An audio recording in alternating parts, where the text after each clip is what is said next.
eller Højbro-plads. Små som store, fattige som rig, i den store by kan du altså komme til.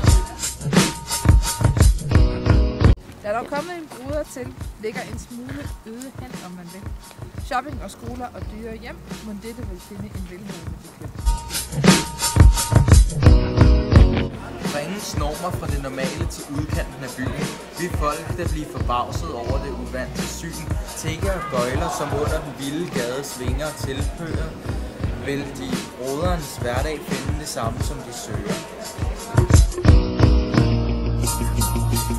Det vil med tiden blive vist, hvorvidt det hos broren vil gå eller ej. For lige meget hvad valget vil blive, vil den store by hjælpe dem på vej. Og det er jo det, jeg godt kan lide ved en storby. Der er både plads til fremmede og til danskere og til unge, gamle og alt. Og jeg kan godt lide, at der både er blandet byggeri med ungt og gammelt. Jeg synes, at den gamle bydel Højbro Plads er dejlig, fordi den har en historie omkring sig, og det har hele den indre bydel. Men jeg synes også, at herude er rigtig, rigtig spændende.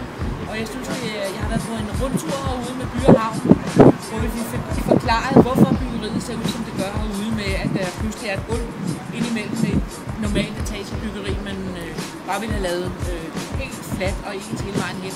Men nu har man lavet huller for at give det indtryk af tredimensionelt og lidt luft. Så det synes jeg er spændende, så jeg synes, der skal være plads til det hele.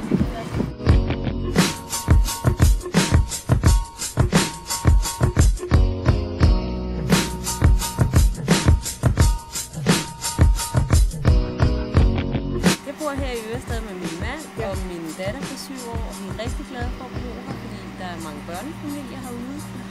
Og vi er så glade for, at der er en helt ny skole. Vi håber så, at hun vil fortsætte på Ørestads gymnasium også. Og så er vi glade for at være ude ved naturen.